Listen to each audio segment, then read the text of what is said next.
कि एक अच्छा विश्वविद्यालय कैसा होता है और बच्चों की पूरी ग्रूमिंग का तरीका क्या होना चाहिए।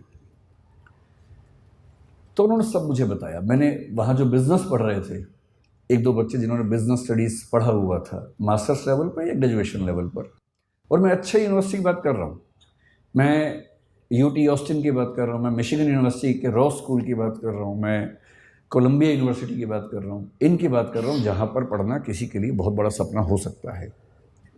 वहाँ जिन लोगों ने बिज़नेस स्टडीज़ की पढ़ाई की, उनसे मैंने खूब बातें की, एक एक दो दो घंटे बात की, और अंत में एक कठोर सवाल पूछा। मैंने कहा दो बातें बताना सीधे सीधे। एक तो ये कि यहाँ से पढ़ने के बाद क्या पैकेज मिलेगा तुम्हें। वो थोड़ा चौंक जाते थे कि कितना सीधा सवाल पूछ लिया। मैंने कहा इसीलिए पूछ रहा हूँ कि मुझे पता तो हो कि यहाँ आप आए तो उसका फ़ायदा है कि नहीं है। तो उनमें से कुछ ने, मैं स्पेसिफिक नहीं होऊंगा क्योंकि उनकी प्राइवेसी का मामला भी है, एक दो लोग जो मास्टर्स में काफ़ी अच्छे लेवल पर थे, पूरी स्कॉलरशिप पर गए हुए थे, उन्होंने बताया कि सर हमने जो यहाँ खर्च किया है, मतलब जो बिना फेलोशिप वाले लोग खर्च करते हैं, वो करीब भारतीय करेंसी में 1.5 से 2 करोड़ रुपए के बीच का खर्चा हो जाता है 2 साल की पढ़ाई करने का। स्कॉलरशिप है तो अलग बात है, नहीं तो इतना खर्चा हो जाता है। तो मैंने कहा उसके बाद होगा क्या। बोले सर हम जो डिग्री कर रहे हैं ना उसकी वैल्यू बहुत ज़्यादा है, तो जब हम उतरेंगे बाज़ार में तो हम मान के चलते हैं कि हमें एक आध साल के अंदर अंदर 2 लाख USD का एनुअल पैकेज मिल जाएगा, जिसका मतलब वही 1.5 से 1.6 CR के आसपास का पैकेज मिल जाएगा, और हमारे खर्चे हैं, लोन है थोड़ा थोड़ा, वो सब हम 3 साल में चुका देंगे, क्योंकि खर्चा भी वहाँ ज़्यादा होता है, लेकिन हम साल में 60-70 लाख रुपए बचा लेंगे, 3 साल में सारा लोन चुका देंगे, तो 2 साल की पढ़ाई का बोझ 3 साल में उतरेगा। उसके बाद हम लगभग $2 लाख हर साल कमाएंगे और लगभग $1 लाख साल का बचा लेंगे, जो कि भारत के हिसाब से काफ़ी ज़्यादा आय का मामला है। तो वैसे हम बहुत खुश यहाँ नहीं हैं क्योंकि सोशल लाइफ वैसी नहीं है हमारी, but still financially we will be so good that we can be happy on that ground.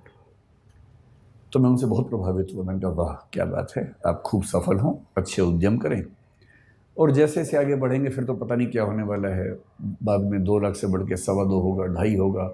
मैंने कहा सीधे बताओ कि 20 साल बाद कितना होगा। काफ़ी सोच के बोले कि सर जो 2-3% लोग हैं सबसे शानदार, वो 20 साल बाद शायद $3 लाख के आसपास भी आ जाएंगे, 2.5 करोड़ कमा लेंगे। मैं बड़ा खुश हुआ। मैंने कहा चलो भारत का हर बच्चा वहाँ जाके करोड़पति हो जाए, इससे बड़ी खुशी की क्या बात है। सारा मैं खर्च तो ना करेगा, यहाँ भी तो भेजेगा वापस करके, तो रेमिटेंसेस हमारे पास आएंगी, तो हम इस बात से खुश हो सकते हैं।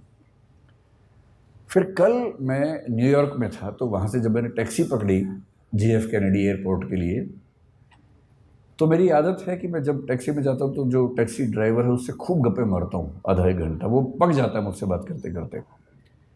तो मैंने उसको पकड़ लिया। ये जो बच्चा था, अच्छा अमेरिका में टैक्सी चलाने वाला आपको अमेरिकन तो आमतौर पर नहीं मिलेगा, 10 में से 1 मिलेगा, बाकी 9 विदेशों के लोग मिलेंगे जो ग्रीन कार्ड पे हैं या वर्क वीज़ा पे हैं और अपनी रोजी रोटी वहाँ कमा रहे हैं। लेबनान के मिलेंगे, कुवैत के मिलेंगे, और जो मुझे कल मिला काजिकिस्तान का, हाँ काजिकिस्तान का मिला, ताजिकिस्तान का सॉरी मिला। प्यारा सा बच्चा था। मैंने उससे उसका नाम पूछा, अच्छा सा नाम था पर मुझे याद नहीं है क्योंकि नाम कुछ अलग किस्म का था।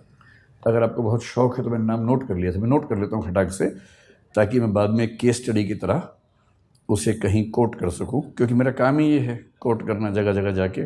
तो मैंने देखिए मैंने एक नोट बना रखा है, टेकअवेज ऑफ USA ट्रिप 2023। उसमें जो आखिरी स्टडी है वो है टैक्सी टू JFK एयरपोर्ट। उसका नाम था गाई राटी, 23 साल का बच्चा था, ताजिकिस्तान से। मैंने उसको इंग्लिश नहीं आती थी, ताजिक भाषा आती थी जो मुझे नहीं आती थी, उसे हिंदी भी नहीं आती थी। अच्छा ऐसे में क्या होता है कि इशारों की भाषा में काम चलता है फिर थोड़ी देर के बाद तो, और इशारों की भाषा यूनिवर्सल है, और अंग्रेज़ी इतनी उसको आ गई थी कि सेंटेंस का स्ट्रक्चर नहीं आता था ना, बाकी तो आता ही था, आई गो ताजिकिस्तान ईयर, तो इतना बात समझ में आ गया था कि साल में एक बार जाता है। तो इस तरह से सिंटेक्स के बिना जो भाषा काम करती है उस भाषा में काम चल रहा था। तो मैंने पहले उससे पूछा व्हाट्स योर नेम, उसने घूर के देखा, मैं कहा नेम, वो समझ गया नेम पूछ रहा है, तो उसने बताया गाई राटी। फिर मैंने कहा एज, तो उसने कहा 23 ईयर्स। भारत में फूफा लोग इतना करने के बाद तो रिश्ता तय कर लेते हैं, तो उसके चेहरे पर भी ये भाव था कि क्या ये मेरा रिश्ता तय करने वाला है। तो मैंने उससे कहा नहीं नहीं, मैं तो कुछ और पूछना चाह रहा हूँ। फिर मैंने कहा